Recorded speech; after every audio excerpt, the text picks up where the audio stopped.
few weeks, we're going to have testimonies on Sunday morning about the Ford and Faith campaign. This church, founded in 1846, has moved out many times in faith. Now, Mary Belle wasn't here in 1846, right? But her family goes way back. And she's going to share with you a little bit about the history and about times in the past when New Hope has moved out in faith. I am older than dirt, or if my kids at school would say, you know, Miss Melvin, you're older than my granddaddy. And I said, yeah, the younger y'all get, the older I get. So, but that is true. I have been here since 9 months before I was born, okay? And God has never pricked my heart to move me at all. And he may do it tomorrow, but I don't think so. And I love this church. And this church has had their ups and downs and their good times and their hard times, okay? Think about 1846. For some of you young folks, you may not can comprehend all this. You take history, you will. Think of things that have happened all along the way since 1846. We had the Depression. We've had World War I, World War II, the Korean War, the Vietnam War. You just think of all the wars we have, but particularly World War I and World War II and the Depression. This church survived it all. Times were hard during the Depression. If you have grandparents, I heard my mom talk about the Depression years and how they scraped through and they had all kinds of youngins to feed. There were 10 children in our family, so they had to feed those children. Now, some of us came along after the Depression years, but that was true in every case, every family that attended New Hope Baptist Church. Since the time I can remember, the church has been located up on the hill on the other side of the cemetery. But there was an older building. The church was located somewhere else. One of our buildings burned. The church burned, et cetera, et cetera. Every time there was a need, there was people in the church that stepped up. The story is told that one of the men who still have family in our church sold his shoes to pay for things in the church. Sold his shoes. The story is told that people mortgaged their homes to make financial provision for the church. I want to tell you, I've grown up here. I've seen some of those things. I've witnessed some of those things by people in the church. God's hand has been on this church from the beginning. From the beginning.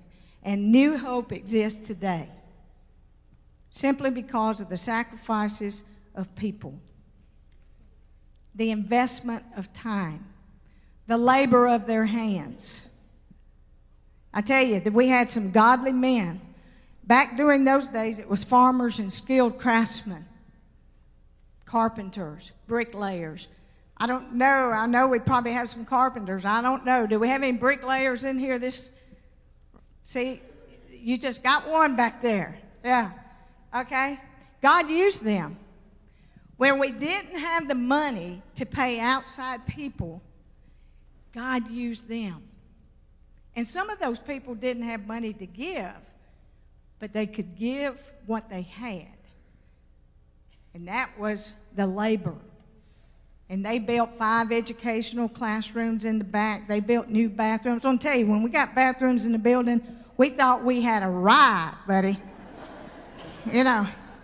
And then when we took a hallway and put multiple seats in a bathroom, we really knew we were up in the world, okay? But I tell you, and when we went from black coal burning furnace to air conditioning, HVAC, we really thought that God had come in the flesh to us, because I tell you, it was great. We would sit and open the windows in the older sanctuary. You'll see a picture out here, and we would have these little fans, and we would fan. Some of you have been there. You know what I'm talking about, okay? We would do that. Financial support. Whenever there was a need, our men rose to the occasion. Our families rose to the occasion. And it was hard. $10 then was like getting $10,000 now. I mean, really, it was hard times for people.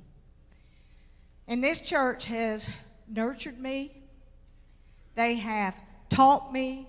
They have discipled me. They have mentored me. And they've been faithful, godly saints. I often think back. I graduated in May of 1970, so y'all can begin to start clicking back, okay? And you can figure my age, and that don't bother me. My age don't bother me. But who in the world in the church after graduation would put them in charge of 17 teenagers? Only New Hope. Now that was me, okay? But they knew me. They had nurtured me. They had taught me. They got me grounded in God's Word. You know, teenagers, children, we sat in the business meetings. We didn't skip out on business meetings. We were there. We heard it all, baby. The good and the bad, the good times and the heated times. But you know what? We learned. We learned how the church operated then. We needed, for a period of time, for a long time, you walked straight out of the parking lot into the doors and you were in the sanctuary. And we finally added a vestibule, what we call a vestibule. Today we call it a lobby, okay? We added that. Men built that. Even the bricks of the older building were handmade on the property by people in the church. God blessed then. God blesses today. He blesses us with strong biblical teaching here, strong biblical preaching. I think I've sat through 20 pastors, and I'll tell you, I've learned under every one of them. I really have. And they have loved me, and I have loved them. God blessed numerically over the years. Shortly after we decided to build this building, came back on staff, and at the time our pastor was in a foreign land doing some mission work, and I emailed him and I said, when you get back here, we got to sit down and we got to talk. The building's not big enough. We had grown 100 people from the time we had decided to build that building over there to the time I sent him an email. 100 people. We didn't have enough classrooms for the adults. At that point in time, that's when we decided to go to 2 worships, 2 Sunday schools. And it was a training time for me. You know, I was education director. I had no idea which way to go, you know. But we had a man by the name, I bet you probably know him, Eddie Mosley, come and guide us through that process. You know, it's not been easy, people. There was a time, Jeff Pratt, we had 200 teenagers on this campus on Wednesday night. What would you do if you had that? Where are you, buddy? What would you do if you had that? All right. Teenagers, you got his commitment, okay? And so I'm just telling you, as you look back over the years, God has blessed New Hope. God has had his hand right in the midst of everything we've been through. Even in recent years of 2000, I was sharing with Brother Dan this morning. I won't tell the figure, but we were still paying on this building. Now, the people that came and helped us pay on it, they weren't part of the decision-making process, but they knew the value of having a worship center. Okay? And so, you know, God blessed us with new buildings as we needed. He blessed us with building renovations as we needed it. He blessed us with building improvements as we needed. I can just tell you story after story. I'm limited today of how God is blessed. But there's some things I'm grateful for, and that is the heritage that the people of New Hope, some of these dear godly saints over the years, some are alive today, some are not, who have taught me, who took me under their wing and guided me and taught me what being a Christian was and how to live that life. I'm grateful God has allowed me to witness Him at work in this church in the lives of people. It hasn't always been easy or rosy, but we're here today, okay? God has blessed us with additional staff as needed. God, to our knowledge, there may have been others, but I'm just saying to our knowledge, has called out 16 men over the years into the ministry. I pray that we'll start seeing some of that happen again. 16 men. One of them is still preaching at a church in South Carolina. One is a church planter in Chattanooga. I keep up with a few, but not all. Some have gone on to be with the Lord. God has blessed New Hope with people who truly sacrifice and step up when it's in the best interest. We may have had our disagreements sometimes, but you know what it all came back to? What I can look back on and say this is that when it came right down to it, people said, what is in the best interest of New Hope? It always came back to that. We can lay aside all those differences, preferences, and it all came back to what is in the best interest of New Hope Baptist Church. You know, and it's just been a blessing to me to see all that happen. All of us, to one degree or another, has been the benefactor of those dear saints from 1846 to 2014. Okay? The devotion that they have had to this church is just incredible. And, you know, I don't know what God's going to do in the future. I do think God's up to something. I don't know what He's going to do. But I know He's God, and He'll do what He wants to do at this place, at this corner of New Hope Road and Central Pike. Now I'm going to give you a little personal story in what few moments I have left. I know that some of you probably are praying about the forward in faith, okay? I want to tell you a financial story for me that even today I live for. Now, my parents taught me to tithe. That was not a big deal. They taught me to tithe. They gave us the money. You know, to them, our allowance was food on our tables, clothes on our backs, and a roof over our heads. That was our allowance. But when it came to coming to church, my mom and daddy gave us, start out with a quarter. Be sure you put the quarter in the offering plate and do it Sunday school. You can do it worship. We don't care which, but get it in there. Yes, ma'am. Yes, sir. Okay? And it would rise as the years grew. So tithing was never a big issue for me because I was taught from the time I could remember. Okay? But about several years ago, I really came to a crossroads depending on God. Our headmaster then came to me, and I haven't told this story very many places, so a lot of you have never heard this. Our headmaster came to me then. I was principal at DCA, and he said, Belle, we're going to create a new position, and with all the experience you've had with teenagers, we think you would be a good one for it. And so I kind of rolled my chair back, and I said, what is that? And so it was a spiritual life position. He said, I think you'd be great to set the foundation for that. And you ask all the questions, all right? What are the expectations, et cetera, et cetera? What's the salary, et cetera, et cetera? You ask all those questions. And at the time, God loved him. He didn't really know what the salary was other than he said, oh, you won't lose any pay. I said, okay. But let me take some time and pray about this. Because if it's not God's will for DCA and me, I don't want to do it. So I took a month, and I prayed about that transitional move. And about in February 1, I gave him an answer. I took the month of January. February 1, I gave an answer. I said, I believe it's God's will for me to make this move.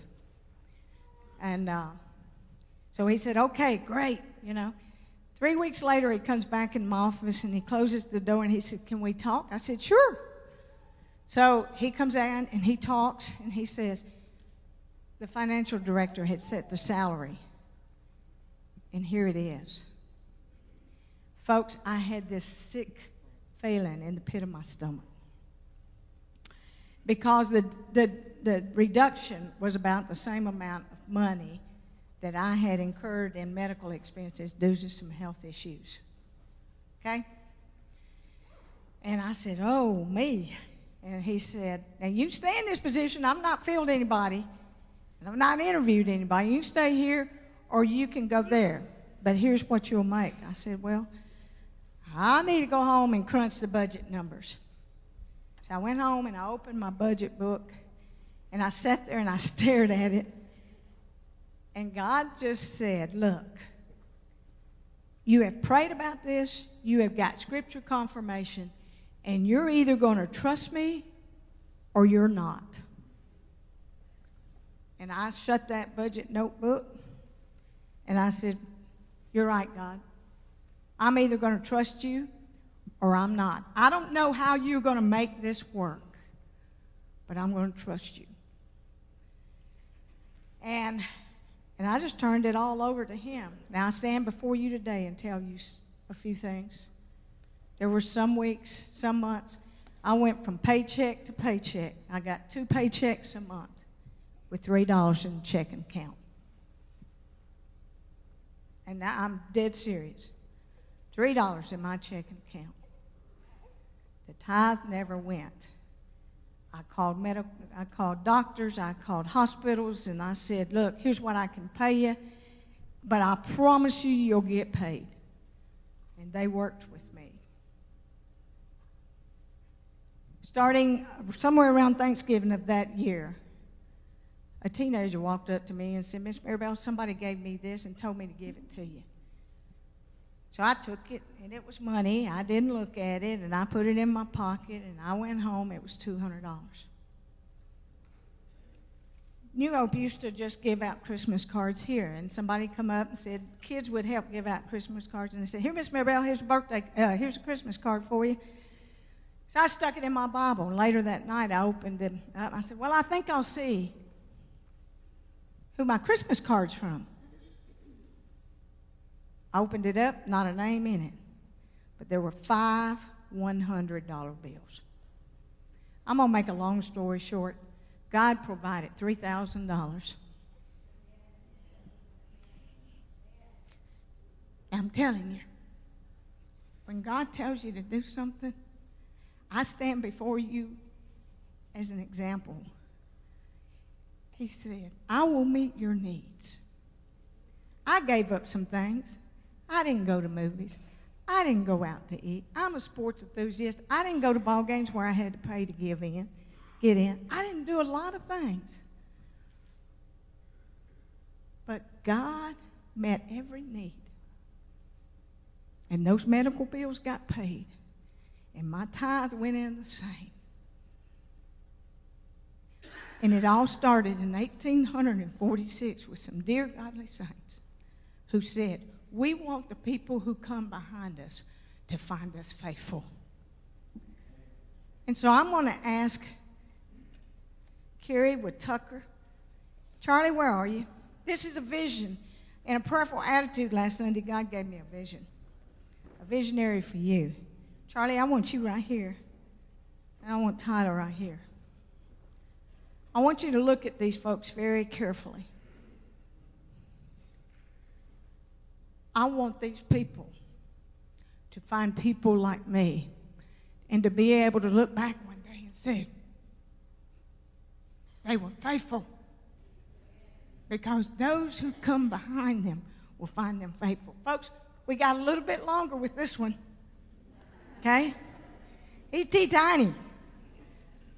Are we going to teach him what faith's all about? We got less time with Tyler.